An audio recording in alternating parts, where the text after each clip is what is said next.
I'm gonna start it off like this. What's wrong with the Democrats, man? And not all of them, just the ones that they look like they clean cut and they're helping, but you got these old fellas in here trying to stop the government while they're still getting paid. The people out here, they're suffering, and now you got a partial bill that says let's just continue what's going on, the Obama Affordable Care Act for 2 or 3 more months while we negotiate. They're mad. They literally want the government to stay shut down because they're using it as leverage. Unfortunately, I'm educating myself on this and I see the problems. You know what I'm saying? And I'm gonna fight for the people regardless. Let's go. Breaking news now. We have brand new numbers on what is going on at airports across America. And so we get these updates every little bit. I want to bring you this one. Due to the shutdown, the Transportation Department has slashed the number of flights by 4% across 40 of the busiest airports. And we know that they will feather in more and more percentages up to whatever number they need to get to almost slow everything down. So we're at 4% of the top 40 busiest airports, and that is making a difference already, but not if you're working without a paycheck. Can't do Travelers are seeing more and more disruptions as the government shutdown stretches on for this record-breaking 41st day.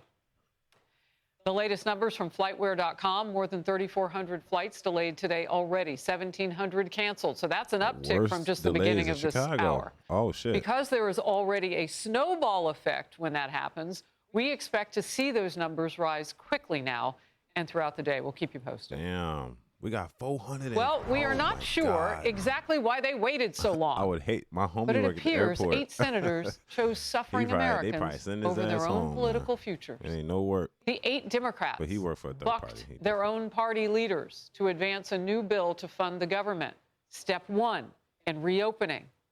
And they are facing punishment now by members of the Democrat Party. Politico's top headline this morning calls it a dim civil war.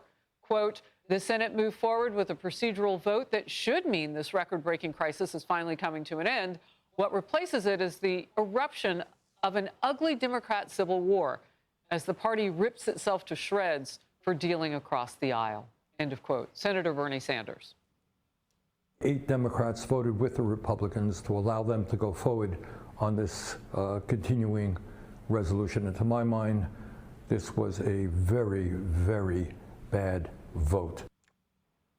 Liberal California Congressman Ro Khanna went scorched earth on leadership. He posted this: Senator Schumer is no longer effective and should be replaced. California Governor Gavin Newsom called the vote pathetic and said that America deserves better. Yeah, they just simply want people to starve. That's what it's looking like, man. Let that sink in.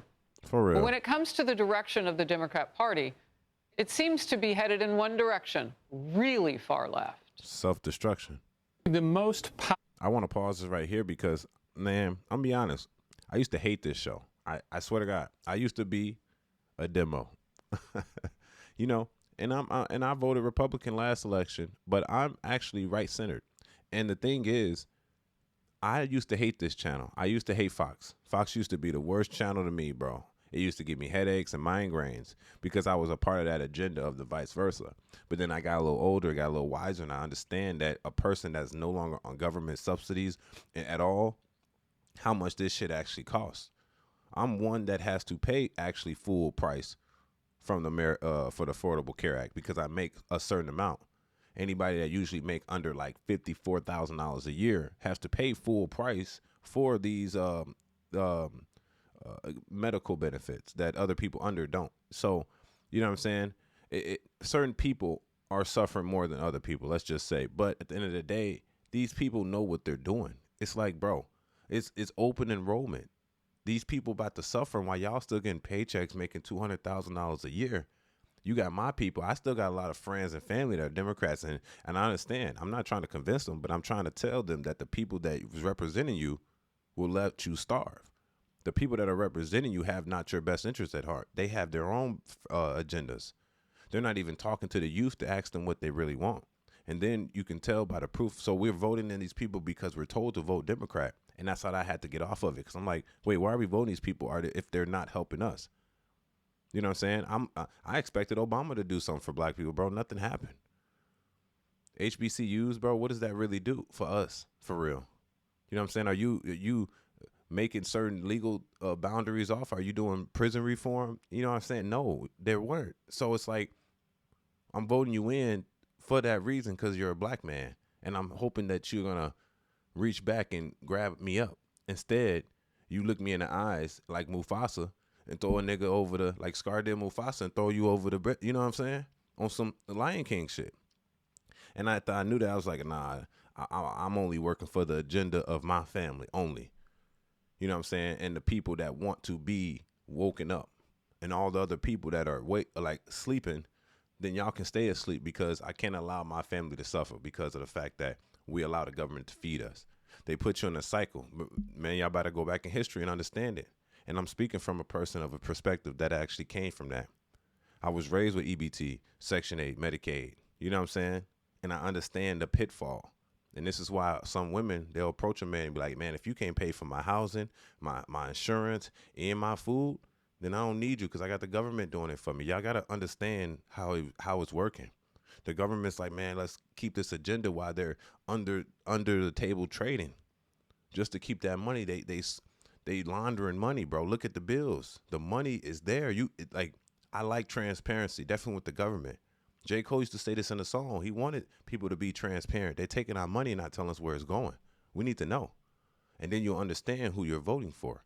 That person's trying to raise. I know y'all want these like social activities and shit, and that's cool. But you got to understand are they really working for you or not? You know what I'm saying? And that's not about picking another side neither. It's really, I think it's the rise of the independent party coming. Powerful part of the Democratic Party now is the progressive wing, which until a couple of weeks ago was the AOC Bernie wing. Now it's the AOC Bernie Mamdani wing. Now, remember their politics, all for free food, apparently, but not when you really need it. Power Panel in focus. Matt Gorman, Republican strategist and executive vice president of Targeted Victory. See, I ain't got to see all that. I'm just saying, I didn't used to like these people. I'm be honest. I never used to like Fox, because when I was taking care of my residents, one of them used to always watch it, and I was like, my fucking head is hurting, because it was like corny jokes, repetitive. And then I realized like why we need Fox is like the only conservative media. But I do all media. I like to get all perspectives and try to use my tongue to either convince you or explain to you in an easier way for you to understand the government. I'm good at condensing information. I'm good at simplifying shit and finding solutions. So at that, I can take this information and simplify it for y'all that don't kind of comprehend it, and show you and to give you proof on what is going on for real. And we got to start taking out these, I support this person because he's black. Is he's doing right by the black people? That's how you really should be looking at him. Not that he's black, but because everybody's identifying as black, they're taking the culture from right up under our eyes, bro. So start identifying with people that actually help you, and not identifying with people that look like you, because some people that look like you will stab you in your back. Not all, but some. And those you need to identify, that those who will and those who want, to make sure they're for an agenda of the progress of your people. Simple as that. It's simple as that. So how you take that information is how you take it. And then in that instance, make sure y'all go do your research on what's really going on and why the government is stopped. I was at work, and the girl, she couldn't even explain to me why the government was shut down. It was all just Trump's fault. And I'm like, bro, you don't understand. Trump, he can't even do nothing. He's literally hands behind the back. He can only use his Twitter fingers. That's it. Right now, is that he can't unshut the government down until it gets to his desk. That's how it works, bro. It's a process. It's a democracy. It was set up that way. So when you understand and learn this stuff, and I'm learning it too in the making. So I'm like, man, there got to be a better way to make sure these people are doing right by the people. You know what I'm saying? And not just their personal agendas. That being said, tell me what you think in the comment section, please. It's your boy Angelo Savage. Let's go.